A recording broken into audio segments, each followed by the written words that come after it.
Muy buenas tardes a todas y a todas al ciclo Pensar y Cuidar lo Posible, la cautela, la espera y el límite preservan implicancias colectivas para construir un porvenir. Hoy contamos con la presencia de Juan Ignacio Percoco. Muy buenas tardes, Juan, ¿cómo estás vos? Hola Mauro, ¿cómo te va? Bien, bueno, antes que nada agradecerte por participar de este ciclo. Juan es administrativo del Hospital Clemente Álvarez de nuestra ciudad. Bueno, Juan, hoy vamos a ir haciendo un recorrido de tu experiencia laboral y lo primero que se me viene a la cabeza es poder pensar el acceso, la accesibilidad tan importante en nuestros días a la salud, pensada desde tu lugar como administrativo ahí en el hospital. Ujú. Sí, bueno, es una temática bastante compleja esa que planteas. Bueno, yo laburo y laburé varios años en la admisión del Clemente Álvarez. Es un hospital, bueno, que tiene particularidades muy propias. Pensarlo un hospital de tercer nivel, de alta complejidad, orientado al trauma, orientado a cuestiones mucho más específicas, algo más centrado que un hospital general a la Centenario, a la provincial, ponele. Ujú. El espacio del administrativo y el espacio específico de la admisión es un lugar muy interesante para pensar un montón de cosas en el panorama general de la salud pública. Ajá. En primera instancia, el administrativo general o el administrativo del admisionista, en este caso, es la primera puerta o la primera cara que suele ver no tanto el paciente, bueno, en muchos casos sí, pero también la familia del paciente, los seres queridos que acompañan a una persona que lamentablemente tenga que entrar a la guardia de emergencia del ECA en contexto de un accidente, un hecho de violencia, etcétera. Y por otro lado también, bueno, toda esta otra población que recurre al hospital o a la guardia para cuestiones de clínica o cuestiones de consulta más generales.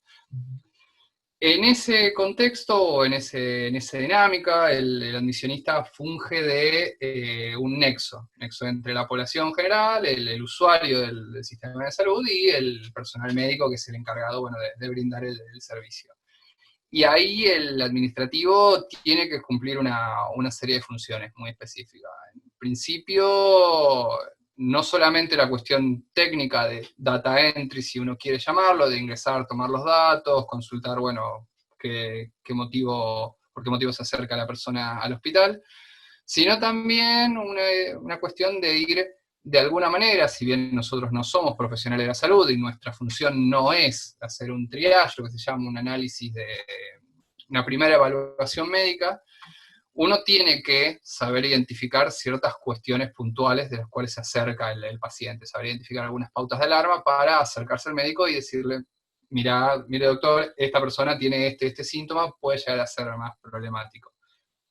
Por el otro lado también hay toda una tarea de contención que uno hace con el familiar. Generalmente el familiar, imaginemos una situación de un accidente de tránsito. El familiar llega muy aquejado, muy perturbado, la situación es bastante atípica, una persona no está acostumbrado a eso. Y el administrista o el administrativo es la primera persona con la cual interacciona. En ese sentido, uno tiene que preguntarle datos filiatorios de la persona, del paciente que ha ingresado, si es que este ingresa inconsciente o en una situación más crítica. Y por otro lado, también tiene que aprender a contenerlo, explicarle cómo va a ser el proceso, explicarle que va a llevar tiempo, que los especialistas están trabajando en el asunto, de alguna manera también tratar de reconfortarlo, decirle que, bueno, el hospital está preparado para esa situación, los profesionales son de muy alto nivel, entonces, bueno, que confíe en el profesional. Y por el otro lado también tratar de entender al familiar en el contexto que está. Ujú. Las ansiedades, las inquietudes, las dudas que va preguntando, y bueno, en ese contexto ahí ya empieza a jugar valores que son no cuantificables, por decirlo de alguna manera, que es la empatía que tiene que tener uno, el reconocer el otro en una situación muy estresante y acompañarlo, en esencia hacer este acompañamiento. Ujú. Sí, después, bueno, la persona o el paciente cursa una internación más larga, también ir orientándolo o ir acercándolo. Somos, en alguna manera, una especie de multitasking entre atender a nuevos pacientes, orientar a pacientes o familiares que ya están internados, asistirlo en trámites administrativos, orientarlos ante qué ventanilla ir, por decirlo de alguna manera, en términos generales.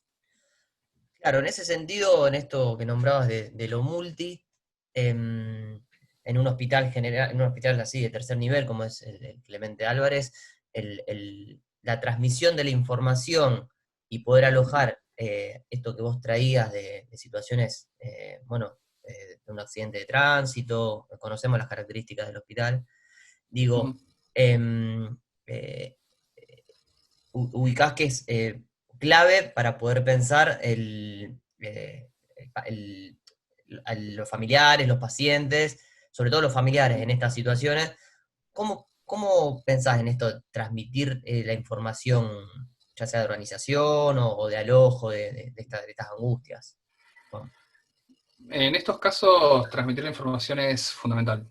Por lo menos es mi filosofía a la hora de encarar el trabajo y también de muchos compañeros. Acá la idea es tratar de brindarle, o sea, de una manera, no te voy a decir digerida, pero de una manera ya más procesada, la información del proceso.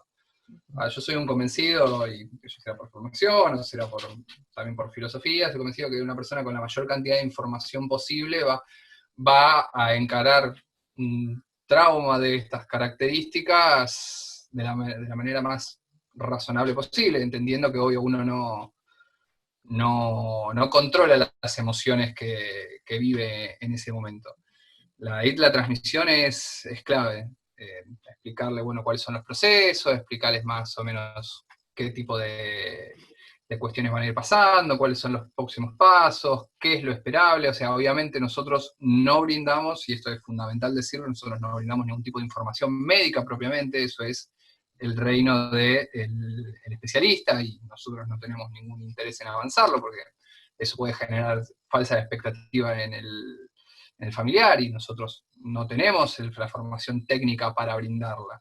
Independientemente de que algún médico informalmente nos diga X o Y, nosotros esa información no la podemos transmitir. Ahí hay una división clara y tajante. Nosotros lo que podemos tratar de, en ese sentido, es contenerlo, decirle, bueno, mira, están llevándolo a hacer un estudio, están esperando los resultados, lo va a ver X especialista, eso sí, pero ya ir más allá de eso no se puede. No se puede, y al mismo tiempo me parece que es lo más saludable. Pasa algo que, bueno, ustedes lo han visto, y eso pasa mucho, siempre se me viene a la cabeza Foucault en este contexto, pero la imagen del médico tiene un peso simbólico también, tiene una carga simbólica muy importante, y eso también lo vemos nosotros. Muchas veces uno trata de contener o de acompañar al familiar, pero ver al profesional de la salud le genera una tranquilidad que nosotros administrativos, lamentablemente, porque de vuelta es una cuestión de carga simbólica que tiene cada cargo, no vamos a poder transmitir. Eso también es una de las complejidades que tiene el trabajo. Capaz que el médico dice exactamente lo mismo que nosotros, pero lo dice el doctor. Entonces, bueno, eso también es algo que nosotros jugamos, y en ese sentido también hay una interacción muy, muy buena con algunos de los profesionales. Le decimos, mirá, se acerca un médico y le decimos, mira, pasa esta situación. Nosotros le tratamos de explicar, pero el familiar sigue intranquilo. O el paciente que está en una espera. Entonces el médico se acerca y ahí nos presta un poco de capital simbólico, por decirlo de alguna manera. En ese sentido, vos nombrabas de la función del administrativo como un nexo, digo, también lo nombraste como, ahora vamos a volver, como la primer cara con la que se encuentra el paciente, familiares, pero digo, un nexo entre los profesionales, los trabajadores, y los pacientes que se acercan. Recién traías esta escena de el médico que dona un poco de capital simbólico, que si bien es cierto, hay algo de una investidura que llevan los médicos, sin esto que vos traes de poder alojar la angustia, la preocupación si no está eso, digo, la espera debe ser muy, Sí, muy agobiante. Bien, sí. digo, ahí también se juega algo de un capital simbólico del lado de los que ocupan lugares como el tuyo. Pero pensaba, ya que trajiste esta ventana de la escena con el médico, se ponen a jugar estas cuestiones de poder articular alguna estrategia de salud en la que, por supuesto, participe los administrativos, los admisionistas. Mira, la particularidad del ECA es que, bueno, tiene guardia 24 horas, tiene turnos rotativos, tanto nosotros admisionistas como ellos, no siempre estamos fijos, también son guardias diferentes, algunas guardias son un poco más fijas, otras son un poco más rotativas. Ahí sí, hay intentos de articular algo más ordenado, más institucional, eso no te voy a negar que no ha existido, pero en mi experiencia personal muchas veces se juega en la relación que tiene cada uno con el profesional. Ujú.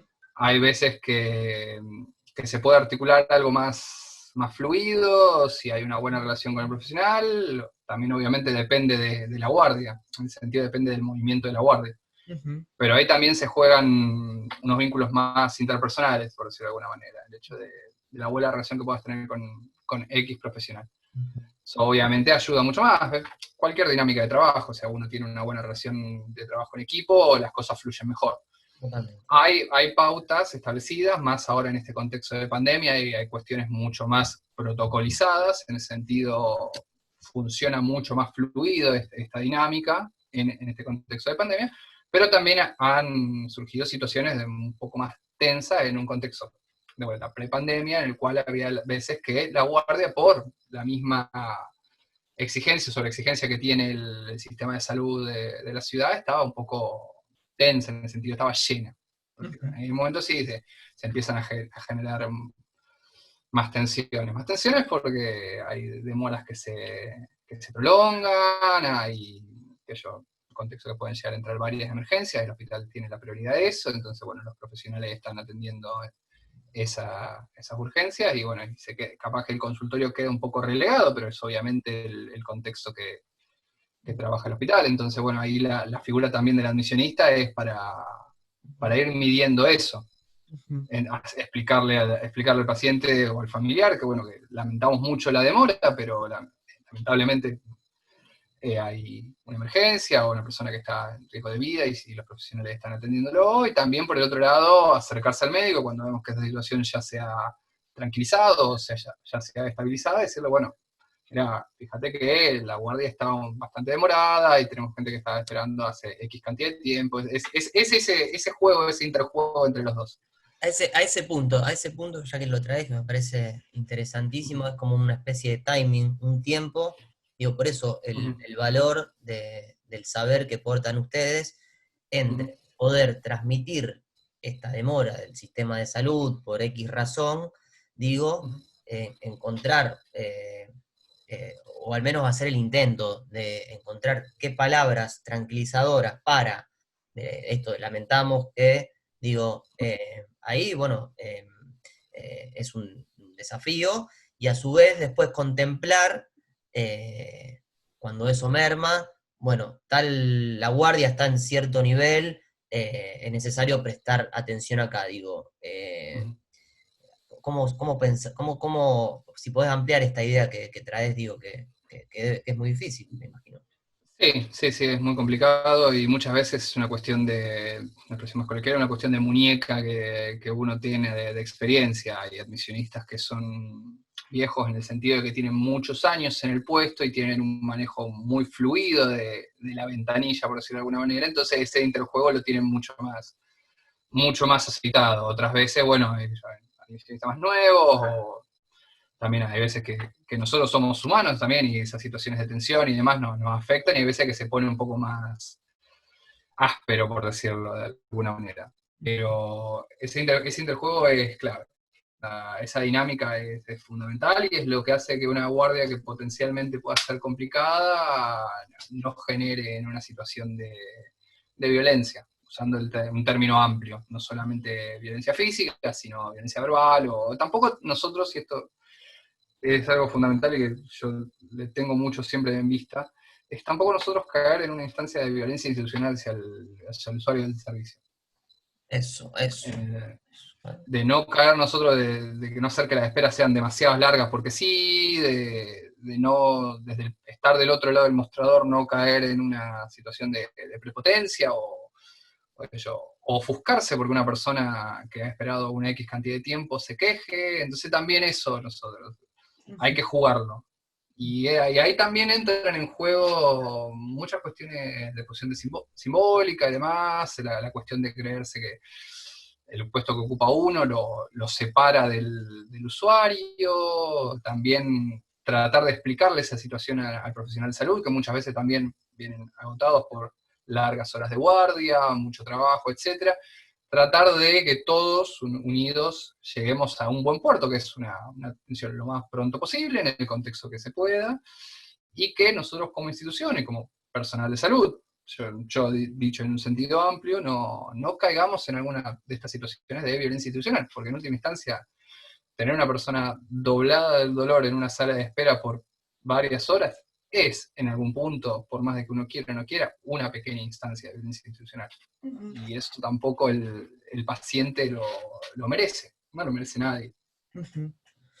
Esto que vos señalás como violencia institucional me parece hiper interesante porque ahí, digo, nuevamente aparece este puente y hay el lugar de administrativo como nexo.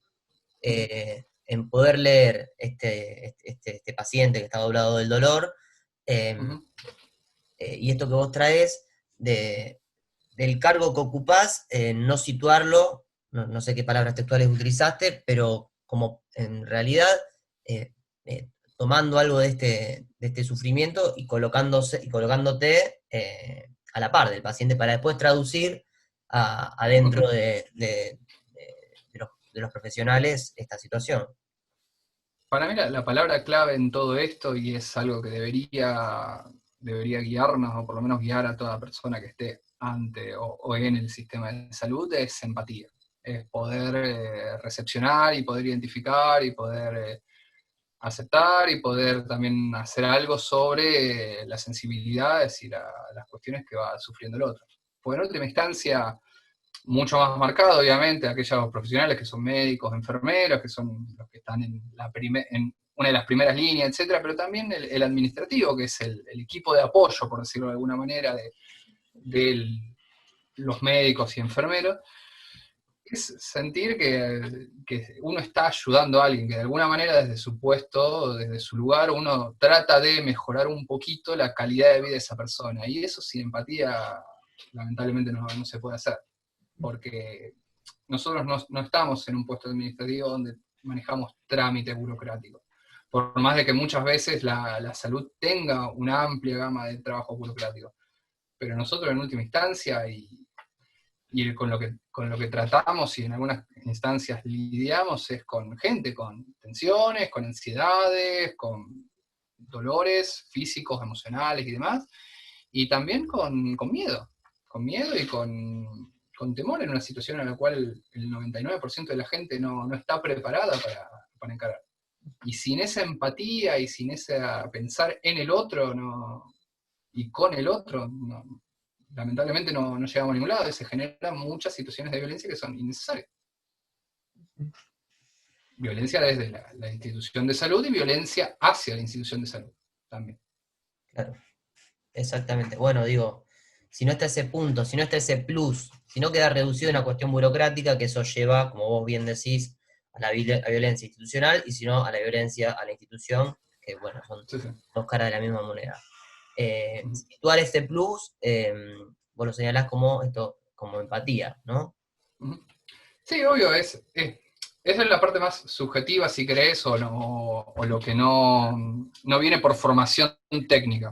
De vuelta, formación técnica en un concepto amplio, porque Sí, sí, sí. yo puedo agarrar a cualquier persona, enseñarle el sistema informático y decirle, si pasa A, vos haces esto, si pasa B, vos haces esto. Es un proceso de data entry, pero el trabajo del admisionista es mucho más que un simple data entry, que estar frente a una computadora, tomar un número de DNI, agregar los datos filiatorios que hagan falta y en última instancia buscar en una tipificación ya estandarizada qué tipo de dolencia tiene. Hay mucho más. Y en ese mucho más, bueno, se aprende vía experiencia, en el sentido aprender y estar con personas que tienen mucho más años en ese puesto es clave, porque ellos saben lo artesanal del trabajo, y por otro lado también es pararse en ese punto y reconocer que uno está ahí en un lugar de servicio, y eso es fundamental. Yo creo que sin esas cosas el puesto queda trunco, que es como decís vos, es más allá de el simple trámite burocrático. Exactamente. Podemos pensar a partir de esta experiencia que nos transmitís, Juan Ignacio, inevitablemente, indudablemente, esta puerta de entrada, este ingreso, es parte de un proceso de salud en la que el administrativo, el admisionista, em, es la puerta y es el que inaugura un tiempo dentro de la institución para ese paciente, con el paciente, ¿no? Sí, sí, obvio, obvio. Sí, Juan, es un... sí, Sí. perdón, perdón, no, sí, No, sí. no, no, por favor, decime. Nombraste dos cosas, me quedaron resonando. Vamos a empezar por la primera. Em, Respecto de la situación actual que estamos viviendo de pandemia, si Ujú. podrías, bueno, transmitir qué particularidades, em, eh, Bueno, características. en primer lugar, la particularidad es, bueno, la protocolización de un conjunto de acciones que antes no lo estaban. O sea, obviamente, bueno, el contexto del espacio de salud es uno de los focos infecciosos, uno de los espacios donde mayor cantidad de precauciones tanto el personal como los mismos pacientes y familiares tienen que tener. Dios se ha protocolizado una serie de medidas de protección, mejor, mejor o peor medida, eso no excede la discusión. Pero por el otro lado también se ha protocolizado ciertas consultas, el hecho de, bueno, ahora el paciente que se presenta en la guardia, cuyo número ha reducido en base a que, bueno, se han instalado estas medidas de distanciamiento social y se ha incentivado a la gente que sea más consciente de por qué va a la guardia, o sea, de que haga una especie, no te voy a decir de autodiagnóstico, pero que haga una especie de reflexión sobre si es necesario que acercarse a una guardia por eso, entonces capaz que ahí también ha habido un descenso en la cantidad de consultas diarias. Y por otro lado, bueno, nosotros ahora también incrementamos un paso extra a la hora de preguntar, bueno, si tiene los síntomas más específicos de coronavirus, fiebre, tos, dolor de cabeza, etc. Entonces eso también, bueno, se ha protocolizado en el sentido de que, bueno, si se acerca una persona con esos síntomas, se avisa a los médicos también le hacen un triage, ahí ya empieza a actuar el equipo médico con sus saberes técnicos más específicos, y después, bueno, eso avanza por otro lado. Pero también se nota, o por lo menos se ha visto a nivel social, un poco más de temor, pero también por el otro lado hay que reconocerlo, ha habido una revalorización grande del rol de la salud, y salud de vuelta como institución y salud como personal de salud, en ese sentido. Eso se nota, por lo menos estos meses ha existido eso. Y también, y esto en ese sentido estoy muy feliz, de que se ha habido una revalorización de la salud pública como una institución fundamental para un correcto devenir de la sociedad. Muchas veces la salud pública es bastardeada o es minimizada. En este contexto, la población en general comienza a reconocer, bueno, el rol fundamental que tienen los profesionales, los médicos, enfermeras y el resto del equipo. Exactamente. Sí, todos los trabajadores de la salud. Eso. Sí, sí, sí, obvio. No solamente en un hospital que tiene, reconozcámoslo, cierta conciencia en la sociedad, que tiene prestigio, tiene cierto nivel de excelencia como LECA, sino también en las instancias de segundo nivel o incluso de primer nivel, dispensarios, centros de salud, etc. Ha habido una revalorización social del rol que juegan, el ser esta primera línea de batalla, si bien a mí el concepto de securitizar la pandemia no me cierra mucho, pero bueno, es la analogía Sí que que- se ha utilizado comúnmente. Ujú. Eh, pero bueno, eso, en ese sentido espero, también hay que reconocer que muchas veces los humores sociales cambian, espero que esta idea del valor y la importancia que tiene la institución de salud y el personal que la componen se mantenga en el tiempo. Me parece que es, si uno quiere una externalidad positiva, una de las muy pocas que tiene toda esta situación, me parece que traer al tapete esta discusión está muy bien. Eh, la primera cuestión era esa, y la segunda nombraste, definiste, me pareció una definición, me llamó la atención, esto de aquellos compañeros y compañeras administrativos que tienen experiencia, los nombraste como que tienen muñeca en la ventanilla. ¿Cómo definir eso que traes como muñeca en la ventanilla? Porque me parece un punto, en ese muñeca en la ventanilla puede estar este plus que vos nombrás, como empatía y de los timing, y creo que condensa todo. Sí, sí, sí. Es la expresión que me parece la expresión más coloquial que se me ocurre para explicar el manejo. Ujú, A ver, si sacamos el trámite administrativo, el laburo de la admisión es un laburo de atención al público.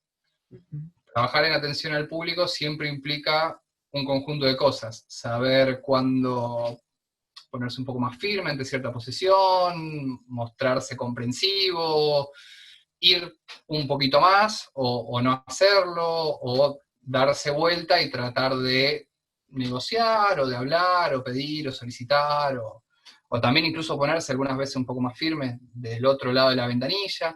Entonces, en ese sentido me pareció que es muñeca pensándolo en una negociación. Uno cuando trata con gente, en última instancia y más en estos contextos, hay siempre un proceso de negociación. ujú, ujú, Pero no negociación en el mal sentido, sino una especie de llegar a un acuerdo. Llegar a un acuerdo o llegar a un consenso. Supongamos vuelta a esta situación de un paciente que siente, independientemente, porque esto es totalmente subjetivo, siente que está esperando hace mucho tiempo.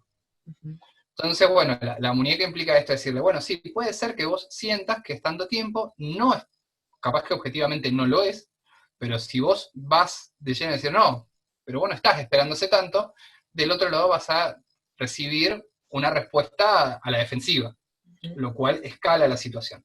ujú. Entonces la muñeca dice ese día, bueno, sí, te entiendo, la verdad, estás esperándose un tiempo, pero comprende por favor que los consultorios están ocupados o los especialistas están atendiendo una emergencia. Apenas se ocupen, yo me encargo de hablar con los médicos para ver que te atiendan lo más rápido posible. Entonces uno, en esa especie de llegar a un consenso, decirle, sí, reconozco tu posición, te planteo cuál es la situación que tenemos nosotros de este lado, dame un poco de paciencia y vamos a ver de solucionarlo. En ese sentido es una negociación. Y en ese sentido es tener muñeca como en una negociación, cuando se sienta una persona a tratar de llegar a un acuerdo con otro. Bueno, pero digo, trayendo esto, que me parece una metáfora interesante, en una negociación, digo, en un acuerdo, lo que fuere, hay dos partes, y eso me parece que es ubicar al otro Sí, sí, sí, obvio, como obvio, parte obvio. me parece A ver, una gran definición. yo uno de los primeros errores que reconocí o identifiqué, o por lo menos que trato de no cometer desde mi puesto, es negar al otro como un ser humano con todo esto que te dije, con toda la complejidad que tiene cada individuo y más la complejidad específica de estar en una situación de guardia. Si vos negás al otro como una persona que tiene inquietudes, problemas, ansiedad, etc., vos no solamente estás haciendo mal tu trabajo, sino que estás abonando a una situación que va a escalar en violencia. Y ese es el plus que tiene que tener el admisionista a la hora de trabajar, y es cuestión de traer lo subjetivo del otro a la mesa, por decirlo de alguna manera, para calmarlo, pero al mismo tiempo para tratar de trasladar su inquietud o su problema hacia el especialista, hacia el técnico de la salud, es el rol fundamental que juega alguien en una admisión de una guardia. Si uno no lo hace, puede ser que se generen situaciones innecesarias. Y ahí es donde están las personas que más años tienen, eso también hay que reconocerlo, hay gente que tiene muchos años frente a ese puesto, y lo maneja con más soltura, por decirlo de alguna manera. Sabe manejar mejor, como decís vos, esos timings. Ujú, Y ujú, eso es un poco también lo artesanal del laburo, que es lo artesanal que tiene muchos laburos de atención al público, totalmente. que es saber manejar y relacionarse con gente, enfrente de la ventanilla y detrás de la ventanilla también. Qué lugar. Juan Ignacio, bueno, te agradezco en nombre de toda la Cátedra Libre Oscar Mazota que lleva adelante este ciclo. Muchísimas gracias por la transmisión de tu experiencia, el valor de la No, práctica por favor. de los administrativos y administrativas. En serio, muchas gracias, muy, muy enriquecedoras tus palabras para poder pensar, eh, bueno, el lugar la importancia del lugar de los administrativos en, en la salud. Será hasta pronto y muchísimas gracias, Juan. No, por favor, Mauro, gracias a vos por invitarme. Adiós, nos vemos. Chao, hasta luego.